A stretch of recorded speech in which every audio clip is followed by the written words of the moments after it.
It has been a full 2 years now since I redid the floors in here, which kind of kicked off the building of my shop. So I thought that maybe it was time to do a little shop update, shop tour. To start off with some facts, this thing is about 300 square feet. It's about 12 feet wide, 25 foot deep, and the ceilings are maybe 7 feet tall. I can almost put my hand flat on the ceiling, so we don't have a ton of vertical space, which makes it feel pretty tiny. All that to say, I'm very happy with what we've been able to create thus far in here, so let's get into the tour. To kick things off, the main center point of the shop has got to be the table saw. If you guys have been subscribed for a long time, you know that this thing was a bit of a journey to get us to this point of having this thing. If you're new here, I'll leave a link after this video. Go check it out. It was a lot of sadness and fun. This is the 3 horsepower version of the SawStop professional cabinet saw with the 36-inch fence. I went with this option because I wanted it to be powerful enough that I wouldn't feel immediately like I wanted to upgrade.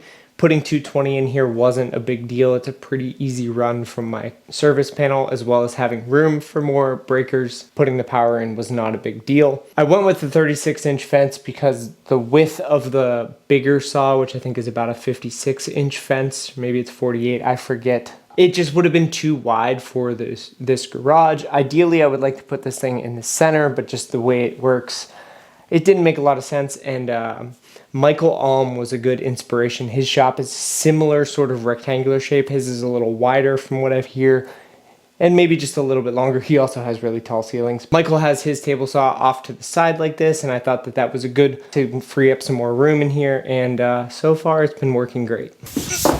My only concern with putting the table saw against the wall was I do have this pole that supports the metal beam above, but the fence actually can't go that far anyway. So it was not an issue at all to have this thing up against the wall, even with this here. All I had to do was put a little notch around it for the outfeed table, which we will talk about now. The outfeed table has a double layered MDF top. The rest of it's just made out of plywood. The thing's basically pocket holed together. It's essentially 2 cabinets that I screwed together. We did a build video on this. I stole this idea from Malecki, who stole it from someone else to keep a little storage for CA glue and that kind of stuff.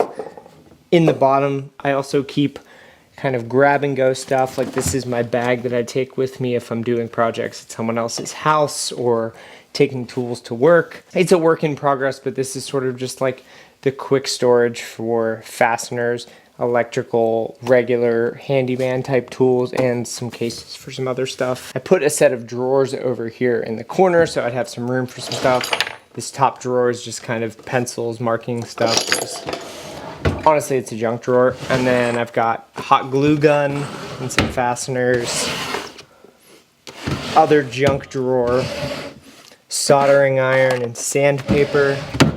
And then down in the bottom, I keep some of my power tools, such as my router, sanders, an oscillating multi-tool from Dremel. Some of the bulkier, bigger things, especially the ones with cords, kind of just live in this bottom drawer, and I can just keep them out of the way. The big sort of elephant in the room that I still need to find a home for is my dust collector. I bought this used Grizzly dust collector from my friend Steve not that long ago. Thing has been fantastic. When I bought the hose for it at Woodcraft, they had this magnetic flange attachment. Because of the magnetic flange, I can pop it off, use it as a big shop vac, but I can also then add it to other tools whenever I buy those that might need this dust port and just pop it on and off if I don't actually hardwire some plumbing in for it. In the back here, this workbench was already here when I bought the house. I added a light above it, including I put it on a switch so that I can turn this one on and off independently. I have my grandfather's old Snap-on toolbox here. This thing is probably older than I am. I don't remember it ever not being in his garage. When he passed away, it was the one and only thing that I was willing to fight my family over. So now I keep it here. Eventually I'd like to move this thing up to the front and use it for more like the mechanic tools and things for the cars. Gasket picks, snap ring pliers, a spare 1/2-inch wrench. This is the land of lost bits. I need a better solution for that. Old pipe wrenches. This Snap-on stubby screwdriver is maybe my favorite tool that I own. I don't know a ton about Snap-on tools, but supposedly these are pretty old. There's also a Phillips that's not quite as adorable as the little stubby, but some other old screwdrivers, tweezers, vice grips, and other old things. Big old screwdrivers, files, pry bar, some snips, a 4-in-1, an old style nail pulling tool. I think there's an old video of me talking about that on the channel if you go way back to the beginning. A torque wrench, some socket extenders. These are for getting a nut off if it's broken. They have like a bit that like bites onto the end of them. I forget what those are called though. Impact sockets, a smaller torque wrench, big long extensions, a cheap screwdriver set that honestly there's probably like half of them I've never used and the other half I've lost or have been stolen for kits. A hand plane that I started taking apart and working on and never finished. Some old propane cans that I got to figure out how to get rid of. Some paint from a project. Some router bits and other sort of miscellaneous bit-like things. This is leather working stuff, needles for sewing, leather punches, some dividers that I use for leather. This is another one of my grandfather's old tools. It's just like a weird, I don't know what this is for, kind of hammer, but it looks cool, so it lives on the wall. This is for getting like lint and pet fur off of fabric. I use it when I clean the cars. A couple of glue brushes. Over here I've got more chisels, some mallets. This one's like one of the first ones I ever made. And honestly it's ugly. I've used it on greasy car parts or something, but it gets the job done. An old vise that I restored in an old video. Some paint and other things, pencils. This is also just deep storage of random junk that I have. I have some grass seed and some old flooring, some car washing stuff. This is an area that really needs an overhaul, but just continually gets neglected. Over in this corner, I have my bandsaw that I put my fancy logo on just for fun. I'm not sure what brand it is. It was a cheapie off of Facebook Marketplace, like all the great things are. Recently moved it over into this corner when I added some plugs for the miter saw station and chargers and that kind of stuff. I have the drill press sitting over here for now. Eventually I want to make a kind of rolling cabinet for it or find just a more permanent spot for it. But for now, it's going to live there. And moving right along, we've got the rigid miter saw. This is the one that was a super great deal. It was like 250 bucks. Maybe it was less. I forget. I'll leave a link to it in the description if I can. Found it at Home Depot for a song. So then we built the most basic miter saw station imaginable just to get us up and running. I still have plans to add storage and a fence to this. I just haven't got that far. There's a lot of half-finished projects around here, which I'm sure you guys can relate. One thing at a time though. And as we come around, this has kind of become staging for things that are sort of coming and going.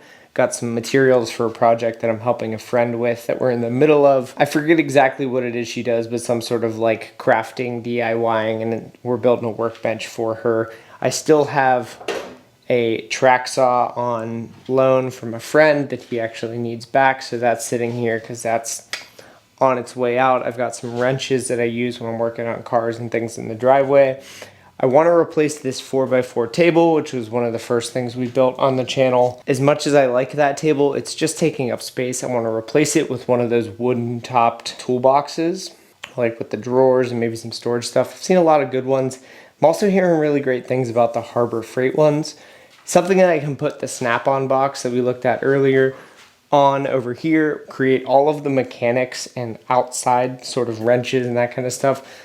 Store that here. I find a better way to keep my rake, shovels, and implements of destruction. There's a bit of a storage cabinet in the corner that I keep the bike pad for my truck, and some other like chemicals. There's a bunch of oil that needs to get returned to the recycling place. Just sort of this corner being like other not shop garage things. And now we're sort of all the way back around to where we started. This is the last corner on the opposite of where I keep the lawnmower and that stuff. I recently found this metal storage cabinet in the trash. I don't know exactly what I'm going to do with it, but I thought it could be a good shop cabinet for things and stuff. And it might even just live right here as a place like when I come home from work, if I need to set something down, or we could put the mail or packages, that kind of stuff here. I made a quick rack for my garden hose back here that you can't really see. It got the ramps and car jack over here, and then my wife keeps some of her gardening stuff. This is other things that maybe this cabinet could get used for, to just organize and condense a lot of that stuff. It's been 2 years now since we did the floor, and I'll be honest, it's held up way better than I expected. There's a few spots where it's kind of maybe chipping, or maybe I just didn't do a great job in the first place. There's a couple spots where it's like scratched from sliding sheets of plywood, right kind of in this area. But honestly, for some cheap 1-part epoxy paint, I'm super happy with how it turned out. I was hoping that this would say something, but it's a 1-part epoxy garage floor coating from Home Depot. I believe it was a Bear brand. The color is called Cactus Valley. I don't think anyone else wants a green floor, but the floor in here was green prior, what was left of it. It was just cheap paint that had peeled off, and I was able to pressure wash off most of it. I was gonna go with just like a gray or something more kind of boring and the standard, but then the more I thought about it, I was like, let's just keep the green. It is my last name after all, and it just kind of makes the shop stand out in thumbnails and that kind of stuff. So we rolled with it. At first it was very like light green when I painted it, and I was very concerned that I was gonna hate it, but it's grown on me and I actually really like it now. Another thing that people constantly are asking me about, whether in person when they see me or I get in the comments / DMs, is the stickers. Most of these were there when I bought the house, and I just kind of thought a lot of them were fun. For the most part, they've all just been here. They seem to be swimmer and like a conservationist. I've added a couple of stickers of my own. I added my logo, my friend Tim's Into the Dirt Shop channel. I'll leave a link to him down below. One of my oldest friends and one of the people that encouraged me to do what I'm doing and like share it on YouTube and Instagram. So shout out to Tim. He's kind of the reason I do this. Black Rifle Coffee, you know, that done some work for them, their friends. That's gonna be a wrap on this one. I thought we could do a quick little update and kind of give you the lay of the land of the shop, kind of where we're at here. If there's anything that I missed that you have questions about, feel free to leave them in the comments. I'll try to answer them, or maybe we can do a follow-up Q&A style video and answer more questions about the shop or what I'm up to. Make sure you hit the subscribe button so you know when the next video comes out. I appreciate you stopping by today, and I'll see you on the next one.